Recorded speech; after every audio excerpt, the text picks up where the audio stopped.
आइए अब हम लोग देखते हैं प्रकाश का प्रकीर्णन क्या है। Scattering of light. प्रकाश के प्रकीर्णन से संबंधित एक महत्वपूर्ण बात जो मैं पहले बता दूं कि प्रकाश का प्रकीर्णन संबंधित कुछ घटनाएं होती है। जैसे अंधेरे कमरे में रखी वस्तु भी दिखाई देती है। जहां प्रकाश नहीं पहुंचता है वहां की भी वस्तुएं हमें दिन में दिखाई देती है। कैसे? तो प्रकाश के प्रकीर्णन के कारण। चारों तरफ से कमरा बंद है तो सूर्य का प्रकाश उसमें प्रवेश नहीं कर सकेगा, फिर भी वहां की वस्तुएं हमें दिखाई दे रही है प्रकीर्णन के कारण ही। प्रकीर्णन क्या है?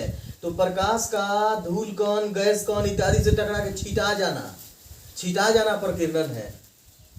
परावर्तन क्या है? टकरा के वापस आ जाना। प्रकाश किरण का किसी अपारदर्शक वस्तु से टकरा के वापस आ जाना परावर्तन है। धूल कण, गैस कण इत्यादि से टकरा के छिटा जाना प्रकीर्णन है। एक माध्यम से दूसरे माध्यम में जब जाए तो अपना दिशा परिवर्तित करना प्रकाश का अपवर्तन है। तो यहाँ पे देखिए, यहाँ पे लिखा चुकी परिभाषा इसका लिखा जा चुका है कि जब प्रकाश की किरण वायुमंडल में उपस्थित धूल कण, गैस के कण, वाष्प इत्यादि से टकरा के विभिन्न दिशाओं में परावर्तित हो जाता है, जिसे प्रकाश का प्रकीर्णन कहते हैं। और यह प्रश्न भी पूछता है कि अंधेरे कमरे में या कमरे में रखी वस्तु किस घटना के कारण दिखाई देती है? प्रकाश का परावर्तन, प्रकाश का अपवर्तन, प्रकाश का प्रकीर्णन, इनमें से तीनों। तो प्रकाश का प्रकीर्णन मारेंगे क्योंकि प्रकाश के प्रकीर्णन के कारण ही अंधेरी कमरे में रखी वस्तु प्रतीत दिखाई देती है। अब फिर से एक बार देख लीजिए। प्रकाश की किरणें गैस के कण, वाष्प, धूल कण इत्यादि से टकरा के विभिन्न दिशाओं में परावर्तित हो जाती है, जिसे प्रकाश का प्रकीर्णन कहते हैं। अब हम देखेंगे प्रकाश का वर्ण विक्षेपन, डिस्पर्सन ऑफ लाइट। प्रकाश का वर्ण विक्षेपन, डिस्पर्सन ऑफ लाइट। इसमें होता क्या है कि जब प्रकाश की किरण एक प्रिज्म से होकर गुजारा जाता है। अब यह प्रिज्म अगर आप रखे हैं तो ठीक है, नहीं तो वायुमंडल में जल की बूंदें प्रिज्म के समान व्यवहार करती हैं, और जल की बूंदें प्रिज्म के समान जब व्यवहार करती हैं तो उनसे प्रकाश होकर जब गुजरता है तो वहीं पे वो 7 रंगों में विभक्त कर देता है। यहाँ पे अपना हम प्रिज्म रखते हैं। जब प्रकाश की किरण किसी प्रिज्म से होकर गुजरती है तो वो अपने 7 अवयवी रंगों में विभक्त हो जाती है, जिसे प्रकाश का वर्ण विक्षेपन कहते हैं। नॉर्मल सी बात है कि जब प्रकाश की किरण को एक प्रिज्म से होकर गुजारा जाता है तो वो 7 रंगों में विभक्त हो जाता है। ऐसे नॉर्मल हम लोग अगर प्रकाश को देखें तो प्रकाश श्वेत रंग का होता है। तो श्वेत रंग की एक प्रकाश की किरण को प्रिज्म से होकर जब हम गुजारेंगे तो यहाँ स्पेक्ट्रम पर हमें 7 कलर प्राप्त होगा। यहाँ से जब इसमें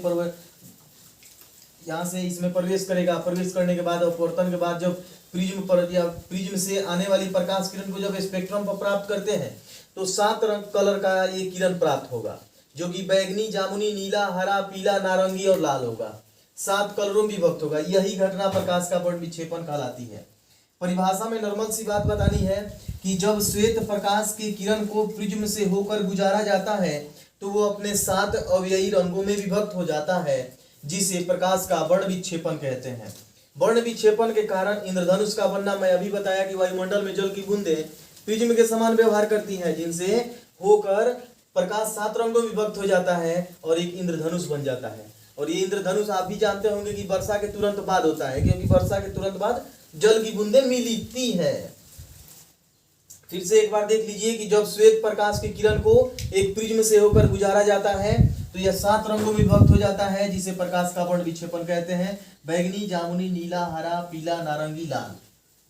यहाँ पे अगर देखा जाए तो सबसे कम विचलन लाल रंग के प्रकाश के किरण का होता है और सबसे अधिक विचलन बैगनी रंग के प्रकाश की किरण का होता है। यहाँ पे ये प्रश्न भी पूछता है कि सबसे कम विचलन किस रंग के प्रकाश किरण का होता है? तो सबसे कम लाल रंग का, सबसे अधिक बैगनी रंग का। लाल रंग का सबसे कम विचलन क्यों? क्योंकि इसका तरंग दैर्घ्य सबसे अधिक होता है। लाल रंग का तरंग दैर्घ्य सबसे अधिक होता है तो इसका विचलन कम होता है। बैगनी रंग का तरंग दैर्घ्य कम होता है तो इसका विचलन अधिक होता है। लाल रंग का तरंग दैर्घ्य अधिक होता है, बैगनी का कम होता है। लाल रंग का विचलन कम होता है, बैगनी का अधिक होता है। For watching me and channel को हमारे सब्सक्राइब करें ताकि अगले वीडियो का नोटिफिकेशन आपको मिल सके, और इसे लाइक करें। और शेयर ज़्यादा से ज़्यादा शेयर करें ताकि अधिक से अधिक विद्यार्थियों तक पहुंच सकें और वो इसका लाभ ले सकें। Thank you.